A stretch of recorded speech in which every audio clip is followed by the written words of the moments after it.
네, 성도님들 안녕하세요. 이승현 형제입니다. 네, 1월 2일이고요. 지금이 아침 7시입니다.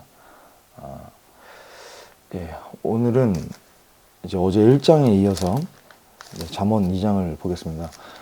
어제 감사하게도 성도님들이 또 이렇게 많이 격려라고 해야 되나 이렇게 또 잘 봐주셔가지고 예, 어제 또 주일이어서 보시지 못한 분들은 또 이게 댁으로 귀가하셔서 예배 끝나고요.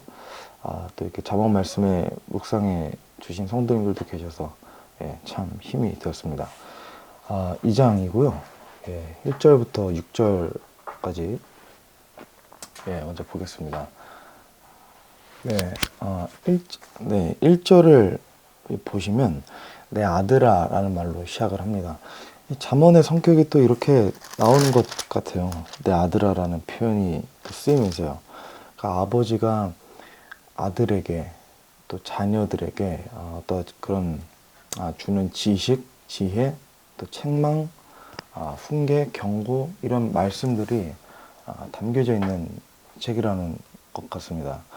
이게 또 직접적으로 아버지와 또 자녀의 관계를 언급하고 있는 부분인 것 같기도 하고요. 내 아들아라는 표현이 쓰이면서요. 이 표현이 잠언에 보면 굉장히 많이 사용됩니다. 어제도 그 1장에서 내 아들아라는 표현이 쓰였거든요. 8절에서. 제가 뭐 이걸 세보진 않았지만 거의 뭐 한 20, 30번은 등장하는 것 같습니다. 또 2절부터 4절을 보면 아들로서 또 자녀들로서 아버지의 말씀을 어떻게 읽어야 하는지에 대해서 가르쳐 주고 계시는 대목이 나옵니다. 지금 뭐가 나오냐면 먼저 귀를 지혜에 기울이고 마음을 명철에 쏟고 지식을 외치고 명철을 얻기 위해 목소리를 높이라고 나오죠. 그러니까 지금 보면 귀와 입과 마음을 전부 하나님의 지식과 또 지혜에 또 명철에 집중하라고 나와 있는 겁니다. 우리의 눈과 귀와 입과 마음이 따로따로가 아니라 정말 우리의 지체의 모든 부분이 하나하나가 하나님의 지혜를 향해 또 그분의 지식을 얻고자 또 말씀에 집중을 해야 되는 것으로 보입니다. 정확한 방향이 4절에 이어서 5절 이렇게 나오거든요. 4절에 나오거든요. 여기 보시면 은을 구하는 것 같이 은을 구하는 것 같이 그것을 구하고 감추어진 보화들을 찾는 것 같이 그것을 찾으면 참 하나님께서 저는 말씀 읽을 때 참 뭐랄까 이 비유를 굉장히 적절하게 사용하시는 것 같습니다. 이게 사람들을 이해를 잘 시켜주시려고 정말 그 말씀의 어떤 주제나 또 얘기하고자 하시는 그 바를 되게 쉽게 저희가 이해하라는 마음에서 적절한 비유를 항상 사용하신다는 거죠. 또 그죠? 또 은, 보배, 보화 이런 것들을 지혜에 또 비유해서 이게 얼마나 높은 가치에 있는 것인지 효과적으로 전달을 해주는 것 같습니다. 지혜가 그 1장에 어제 보시면 이게 그 성문 광장이나 사람들이 많은 그런 군중이 모이는 도시 안에서 그러니까 이렇게 보면 되게 쉽게 찾을 수 있는 것처럼 묘사되고 있거든요. 근데 여기서는 지금 지혜가 감추어진 보화로 비유가 되고 있습니다. 이렇게 숨겨져 있는 것처럼 나오는 거죠, 지금 지혜가. 그죠? 근데 이게 또 보화로 비유가 된 거 보면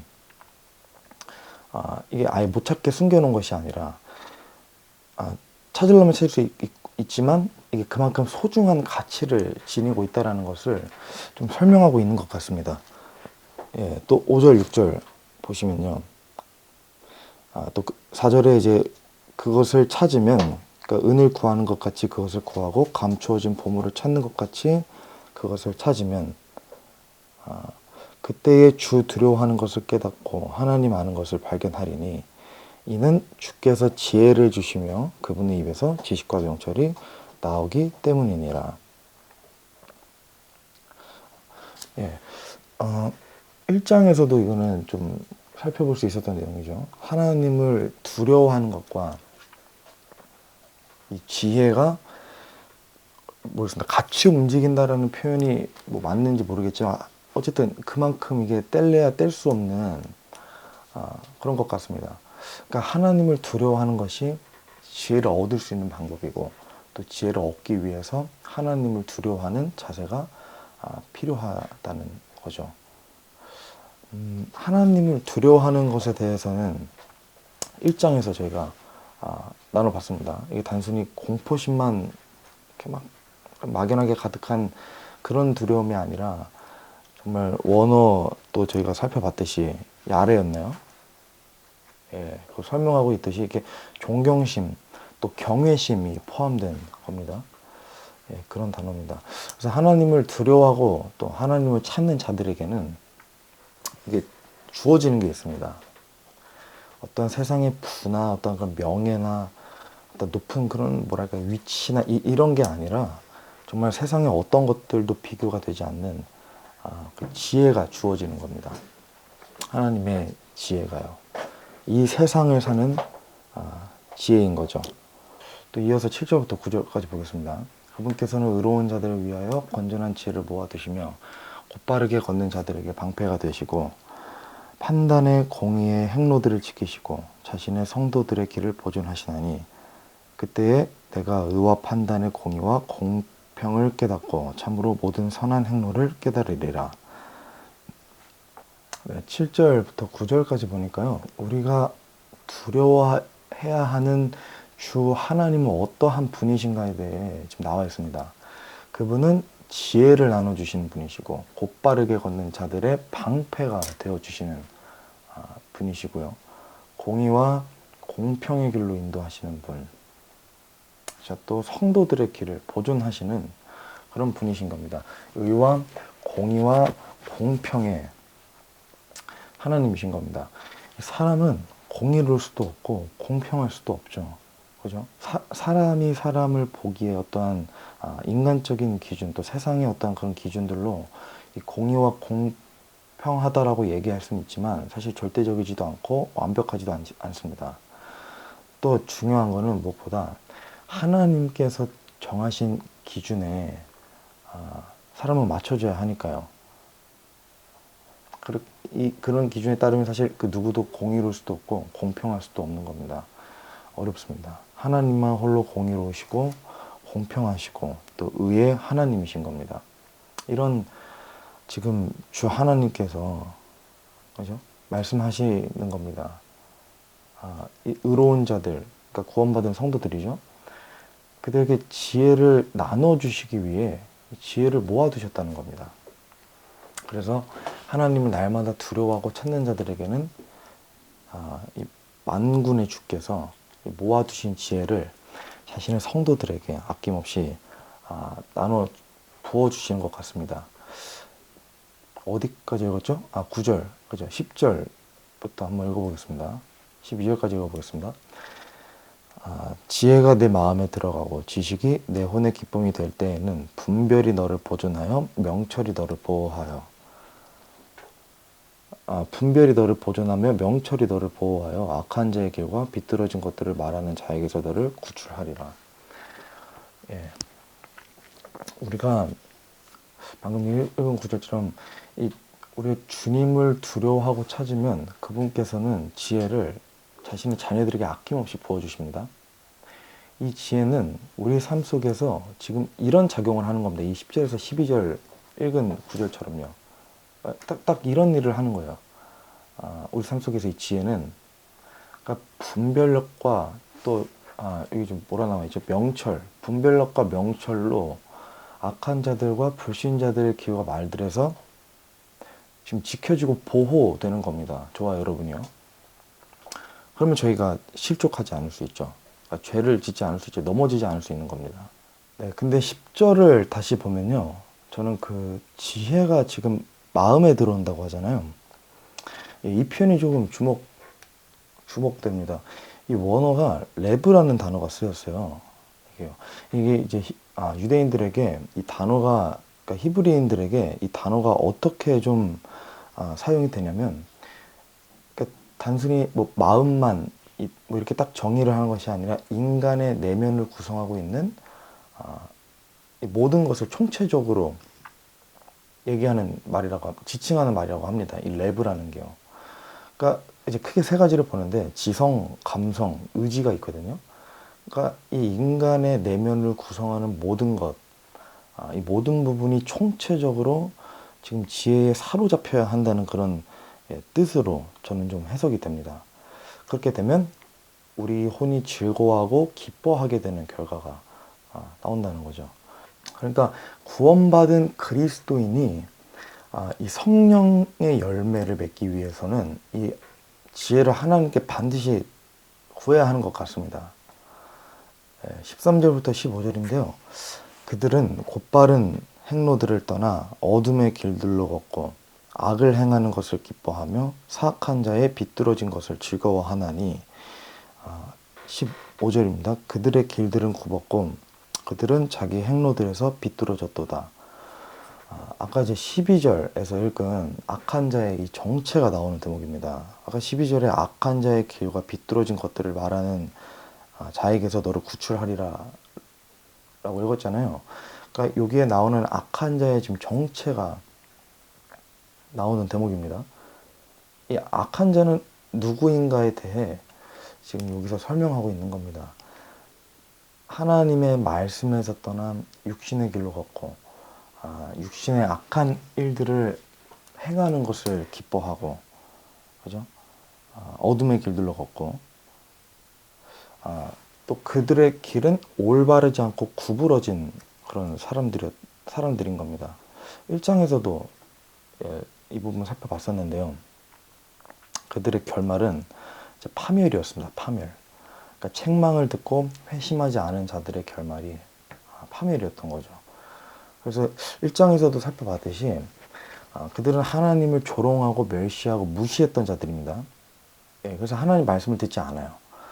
하나님의 책망에도 돌이키지 않고요. 그들은 하나님의 책망을 듣지 않는 것뿐만 아니라 아예 마음에 회개하고 회심하는 것, 즉 돌이키는 것에 대해 아예 관심을 두지 않는 자들이었던 겁니다. 그래서 그런 자들을 잘 구별하고 분별해서 자기 자신을 그들로부터 건져낼 수 있는 무기가 우리 주 하나님께서 주신, 또 가지고 계시는 지혜라는 거죠. 그래서 이 잠언 말씀이 더 그래서 조금 뭐랄까요, 소중하게 좀 느껴지는 것, 더 중요하게 느껴지는 것 같습니다. 저희가 13절, 15절까지 읽었고요. 16절부터 다시 보겠습니다. 그것이 너를 낯선 여자에게서 곧 자기의 말들로 아첨하는 낯선 자에게서 건져내리니 그녀는 자기의 젊은 시절 인내자를 버리고 자기 하나님의 언약을 잊고 있느니라. 이는 그녀의 집이 사망으로 그녀의 행로들이 죽은 자들에게로 기울기 때문이니 그녀에게 가는 자들은 결코 다시 돌아오지 아니하며 그들은 생명의 행로들을 붙들지도 아니하느니라. 16절은 아까 이제 10절에서 이어지는 문맥입니다. 10절에서 13절까지 12절까지 우리 삶 속에서 이 지혜가 작용하는 그런 부분에 대해서 좀 나왔죠. 그리고 이제 악한 자에 대해 설명하고 지금 다시 이 지혜가 또 이런 작용도 한다라고 얘기하는 겁니다. 그래서 지금 보니까 지혜가 우리 마음속으로 들어오면 그것이 낯선 여자에게서 건져진다고 합니다. 느헤미야기 13장에 보면요, 솔로몬 왕이 이방 여인 때문에 죄를 지었다고 합니다. 이방 여인 때문에 죄를 지었다고 나오는 거기 이제 이방 여인하고 용어랑 지금 여기서 쓰인 strange woman을 비교했을 때 이게 아마 이방인 여자를 얘기하는 것 같습니다. 그러니까 솔로몬 왕이 이방 여인 때문에 하나님 앞에 죄를 지었죠. 이때 당시에 이방 여인들 가운데서 이 직업적으로 성적으로 문란한 직업을 가진 여인이 많았습니다. 창기라고 하나요? 창기. 그래서 16절에 솔로몬 왕이 지금 보면 이 여인들을 경계하고 또 악한 자들로 지금 말하고 있잖아요. 이 이유가 이때 당시에 이제 경제적으로 돈 때문에 이런 성적으로 문란한 직업을 가지니까 매춘을 하는 여인들도 부분적으로 있었지만 전체적으로 봤을 때 대부분 거의 이 종교 때문에, 그러니까 이단스러운 종교 때문에 이 매춘을 하는 이방 여인이 많았습니다. 흔히 미신이죠, 미신. 예. 그래서 성적으로 문란하고 하나님이 금기하신 그런 음란 행위들을 이 종교라는 이름 아래에 이들이 미화시킨 겁니다. 쉽게 말해서요. 예. 미화시킨 거예요. 그러니까 그런 미화시키는 이단 종교자들이 많았던 겁니다. 이때 당시에요. 특히 이제 이방 여인들이 매춘을 하는데 이 성적으로 문란한 직업을 갖게 된 계기가 배경이 여기에 있는 거죠. 그래서 성적으로 죄를 짓는 것으로 시작해서 결국에 하나님까지 저버리고 이 우상을 숭배하게끔 하는 그런 시스템으로 이루어진 겁니다. 예. 솔로몬 왕이 이 부분에 있어서 하나님 앞에 큰 죄를 지었죠. 그래서 이 지혜는 우리를 넘어뜨리고 유혹하는 것들로부터 건져낼 수 있는 그런 방패인 겁니다. 예, 하나님께서만 주실 수 있는 겁니다. 예, 마지막이네요. 20절에서 22절. 제가 아까 19절까지 읽었죠? 예, 20절에서 22절입니다. 이로써 내가 선한 자들의 길로 걸으며 의로운 자들의 행로들을 지키리니 이는 올바른 자들이 땅에 거할 것이며 완전한 자들이 그 안에 남을 것이기 때문이라. 그러나 사악한 자들은 땅에서 끊어지고 범법자들은 땅에서 뿌리째 뽑히리라. 예, 이게 제가 아침에 참 이렇게 소리 내서 이 말씀을 읽는 게 이게 생각보다 어렵더라고요. 이게. 예. 그래서 이게 잘 안 붙습니다. 아침에 그냥 이렇게 앉아서 조용히 그냥 읽을 때는 그냥 이런 어려움을 잘 몰랐었는데, 예.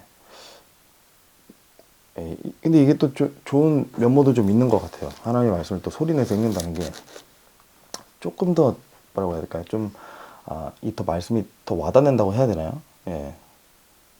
약간 제 생각입니다. 예. 어쨌든 지금 1장처럼 이렇게 마지막 세 구절에 이렇게 좀 정리가 돼 있는 것 같습니다. 간단 요약이 좀 돼 있는 것 같습니다. 20절에 지금 보시면 지혜가 선한 자들의 길로 걸으며 의로운 자들의 행로들을 지킨다고 나와 있죠. 그래서 이 지혜는 저와 여러분을 또 그리스도인들을 이 선하고 주님이 정하신 그 길을 그대로 정말 그 행로대로 걸을 수 있게끔 해주신다는 겁니다. 길이라는 단어가 나와서 말인데요. 아까 이제 저희가 15절에 보면 그 악한 자들의 길들은 굽었고, 그죠? 그 악한 자들의 길들이 굽었다고 나옵니다. 그래서 그들의 길은 삐뚤어진 길이다 라는 게 쓰였습니다. 그래서 그거랑 같이 봤을 때 지금 굉장히 대조가 되는 부분입니다. 비교가 또 되는 부분이고요. 15절에서는 악한 자들의 구부러진 길, 또 지금 여기 20절을 보시면 선한 자들의 이 주님의 길인 겁니다. 그죠? 그러니까 지혜로운 사람의 주님의 길, 선한 길로 이렇게 지금 대조가 되고 있습니다. 이것처럼 이제 악한 자들과 그리스도인은 명확하게 좀 구분되어야 한다는 것도 좀 저는 느껴지는데요. 가는 길, 또 걷는 길, 또 그 길의 끝, 이것이 전부 모두 다르기 때문입니다. 이 악한 자와 이 의로운 자는요. 그러니까 우리가 지금 현재의 삶을 돌아봤을 때 이 그들과 악한 자들, 불신자들, 또 불순종하는 자들과 모습이 같아서도 안 되고 비슷해서도 안 되는 겁니다. 예, 정말 저도 그런 생각이 지금 많이 들어요. 이게 딱 구분되어야 된다는 거죠. 그런 자들과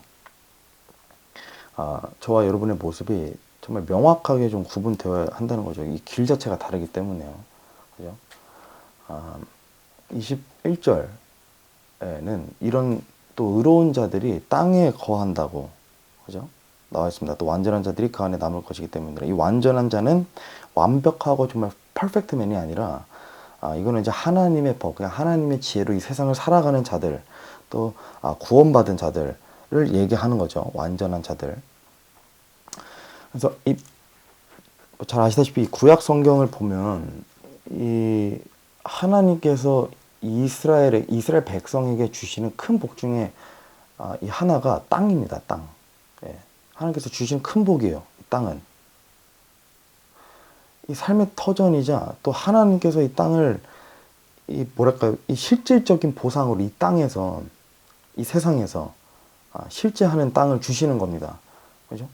이 선물로 주시는 거죠. 저는 이것을 다만 너무 1차원적으로만 보기보다 또 이렇게도 좀 생각이 됩니다. 우리가 잘 아는 땅 중에 새하늘과 새 땅이 있죠. 즉 천국의 소망에 대해서도 하나님께서 얘기하시는 것이 아닐까라는 생각이 됩니다. 그죠? 새하늘과 새 땅. 그러니까 이게 누가 들어가게 되는 거죠? 구원받은 사람들이 들어가게 되는 겁니다. 그죠? 의로운 자들이 들어가게 되는 겁니다. 그곳은 의로운 자들을 위한 곳이에요. 하나님께서 자신의 신부들에게, 예수님께서 자신의 신부들에게 주시는 이 정말 큰 선물인 겁니다. 또 21절 보니까요. 22절이네요. 죄송합니다. 22절 보니까요. 22절도 지금 마찬가지예요. 그러나 사악한 자들은 땅에서 끊어지고 범법자들은 땅에서 뿌리째 뽑히리라. 예, 이것도 물론 뭐 21절과는 완전히 다른 지금 대목이지만 이 당연한 또 결과에 대해서 지금 나와 있는 겁니다. 사악한 자들의 결말이요. 그죠? 그들은 어떻게 되는 건지에 대해서요. 그들은 땅에서 끊어지고 뿌리째 뽑히는 결말을 지금 향해 달려가고 있는 겁니다.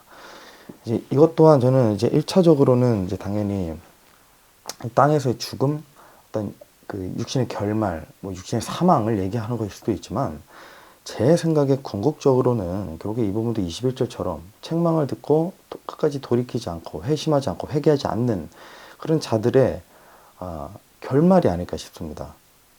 그렇게 되면 이게 이제 최후의 심판과 좀 연관이 되는 거죠. 영원히 불타는 그 불 속으로, 그 지옥의 형벌로 던져지는 결말이요. 그죠? 거기도 이제 던져진다는 표현이 제가 쓴 걸로 기억이 나는데, 요한계시록에. 네. 저도 이 22절 또한 그렇게 좀 보입니다. 궁극적으로요. 오늘 이렇게 2장을 함께 읽어봤는데요. 제가 1장에 이제 서두에 말씀드렸다시피 이게 이제 설교나 강의하는 시간이 아닙니다. 저도 일단 제가 그렇게 할 수 없기 때문에 능력 받기 때문에 모든 구조를 너무 깊게 하나하나 이렇게 들여다볼 계획은 아직은 없습니다.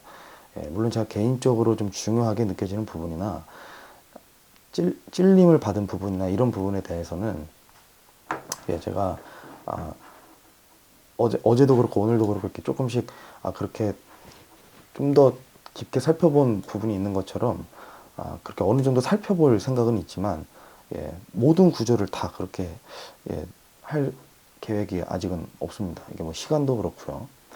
그래서 아침에 이렇게 사실 하는 게 제가 처음에 생각했던 것보다 이게 굉장히 많이 어렵네요. 아침에 보니까 이거를 시작하기 한 10분, 15분 전에는 일어나 있어야 되는데, 그래야 또 이게 목도 좀 풀리고, 이게 정신이 일단 깨니까요.